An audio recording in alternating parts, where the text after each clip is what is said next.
Hello, everybody. Welcome. Thank God that we have another opportunity to learn again. Today, I'd like to discuss with you how to succeed. What is the mindset we need to have to succeed? The Bible has given us plenty of examples what the great men of God have done to succeed and also fail. Where did they fail? But the beauty about God when you follow his instruction is that at the end, it's to benefit you.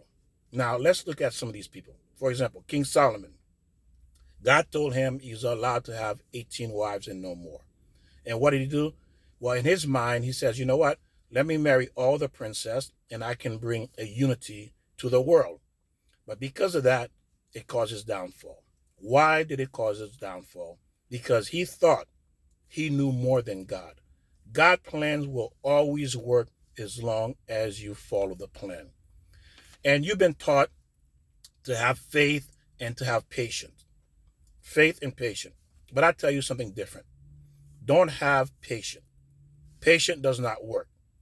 It doesn't because we know it, because we've done it, and we see, especially when things are not going our way, especially when we in a tough situation, it's very difficult for us to have patience. It's difficult to exercise patience. So this is the mindset that I've come to realize you need to have. Patience is not it. What you need to have, you need to understand that everything God is doing is in your favor, is to reward you at the end. Everything he does. So there's actually really no real failure. To understand this concept, you have to look at it through you as a parent with your children.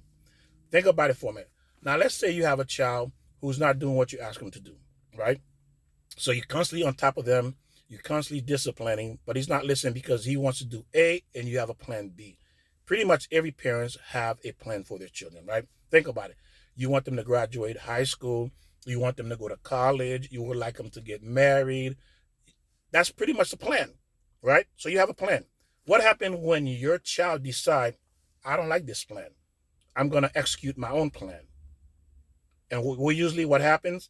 They mess it up. Anytime we have someone who has more knowledge than us, that has a plan for us, and we decide not to take it, we mess it up. But still, being a parent, what do? You still try to correct the mistake your child has caused for themselves by not following the plan that you put in place to protect them. So at the end, it still come out somewhat, but it could have been better. What do most people do today? Most people think that they need to help God. You know, yes, I know God has a plan for my life. Yes, I know that. But you know what? I'm not making enough money. So the money's giving me, I'm going to go out and get a second job because I need to help him because God doesn't know what he's doing. Or God might have forgotten about me or he might have made a mistake. So I need to help God. Guess what? Wrong idea. Wrong. Don't try to help God. God does not need your help. He doesn't need your help to run the world. That's not your job. That's his job. His job is for him to run the world and for you to do what he asks you to do so he can give you the reward he wants to give you. Isn't that what you want to do with your own children? You want your children to follow the rules you have set up for them. Why you set this rule up? Because you want to reward them. You want to give them the reward that you've been holding on for them. The whole purpose of this is for them. Everything you do is for them. But if they're not cooperating with you, if they're not following the plan you designed, you put in place, guess what? You cannot give them the reward. You can't give it to them. Because why? They're not doing what you ask them to do. So what happened is this.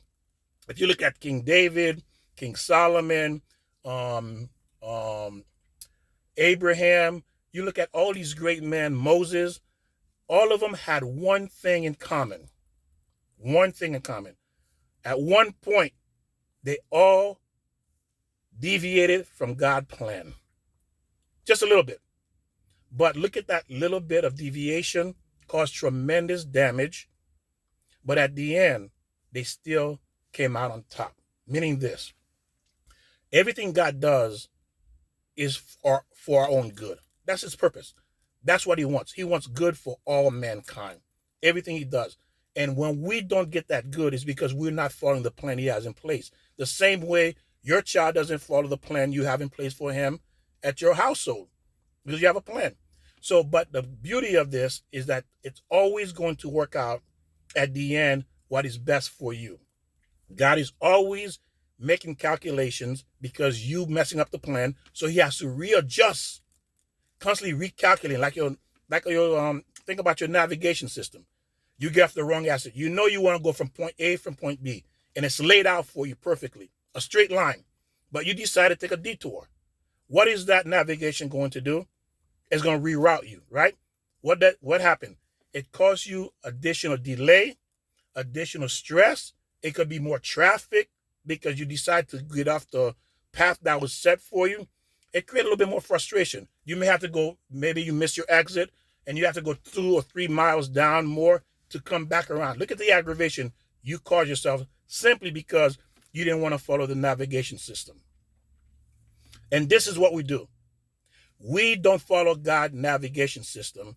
And when we go off track, God still reroute us to bring us back on that same road. And how does he do that? The problem that we bring to ourselves. Through those hardship, we create ourselves. God didn't do it. We created those hardship. And therefore, now God recalculated to put us back on that track. And because of the hardship we created, we became a little bit more humble. We're willing to listen because most people will not listen to you right off the top. Why they're not going to listen to you? Because everybody think they know what is best for themselves. Now, let's look at your children.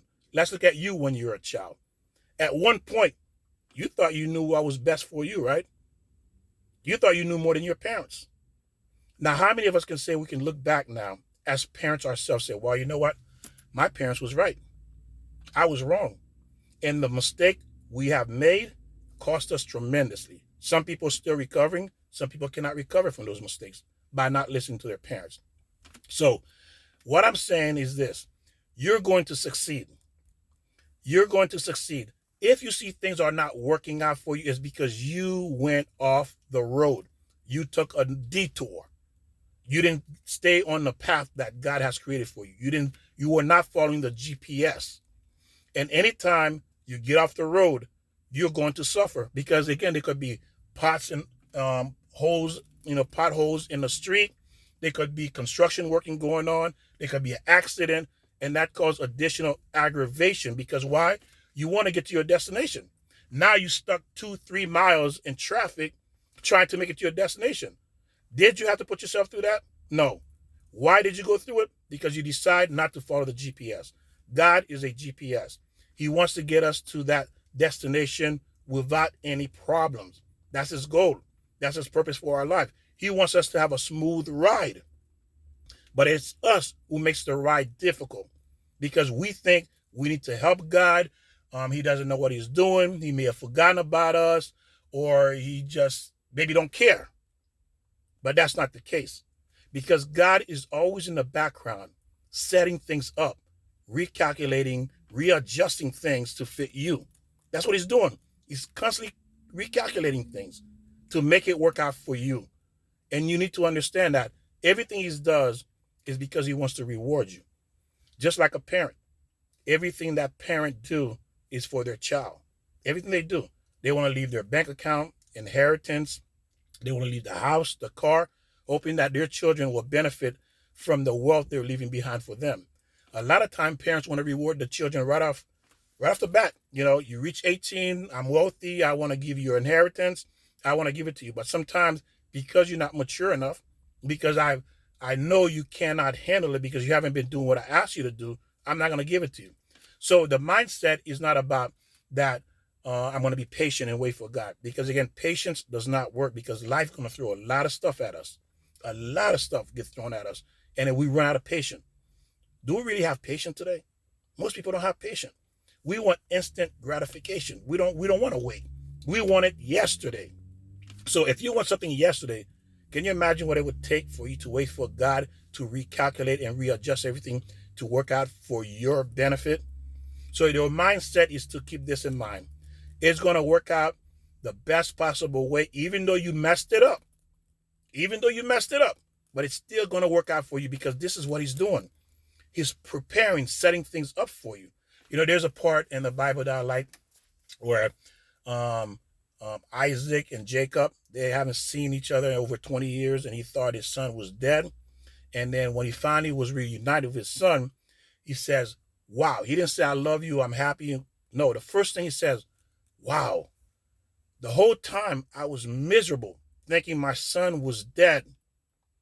And this whole time, God was preparing me, was preparing my son. He put my son at a high level, second to the king of Egypt. He brought my son to the second in command, in control of Egypt, the king and then my son. And now I'm reunited with him. And the whole time I spent 20 years miserable thinking he was dead. And why? Because he did not see God plan. We cannot see God plan. Just like Moses said, ask God to show me your face. God says, I can't show you. I can't show you. For me to show you, you have to be me. I can't show you the future, but I can show you my back, meaning what I've done already. What I have done, you can see what I've done, but you cannot see what I'm preparing for you. You see? So imagine that God is preparing a great meal for all of us, but we're hungry. We're hungry. So you're sitting there, you want to eat. And, as it may take a little bit longer, but you get more anxiety, more anxious because you're hungry, you want to eat. But what is he doing? He's preparing the best table for you, the best possible table with all of the food you like. And that's what he's doing. He's preparing it for you. So don't be impatient. Don't practice patience. Practice that God is going to work it out for me at the end. It's always going to work out in my benefit. That's what it always turned out to be. It's going to work out in your benefit. So you have to hang in there. You have to say, you know what? I'm going to keep doing what I'm doing, keep learning, keep moving forward, keep doing the things I need to do, and being thankful that you are here, and being thankful knowing that God is going to work it out for you. It's going to work out at the end. Bottom line. That's the bottom line. It's going to work out at the end. So don't be distressed. Don't be discouraged. Don't feel like, the world is coming apart. Your whole world is falling apart. Don't do that, because it's not falling apart. It may look like that. And the truth is, when it looks like your world is falling apart, the truth is that's when God is really putting things together for you. Because why? It has to look like that. It has to look like things falling apart. That's the purpose. It has to look like that. Why it's looking like your world is falling apart while you're in a storm, God is preparing everything. So be patient. Don't be patient. Just keep waiting. Just keep doing what you need to do. Don't think about it. Just do it. Okay? Again, as I said, patient is not the thing you want to exercise. It's not what we want to do. What you want to practice is knowing God is going to work this out for me no matter what, and to get back on the right road again. Okay? And that's what he's doing, to get you back on the right road, to give you what he has for you. And no one can take that away from you except you. And still, he's going to fight to give you what you don't want. Okay? What he wants for you will always be better than what you think or what you want.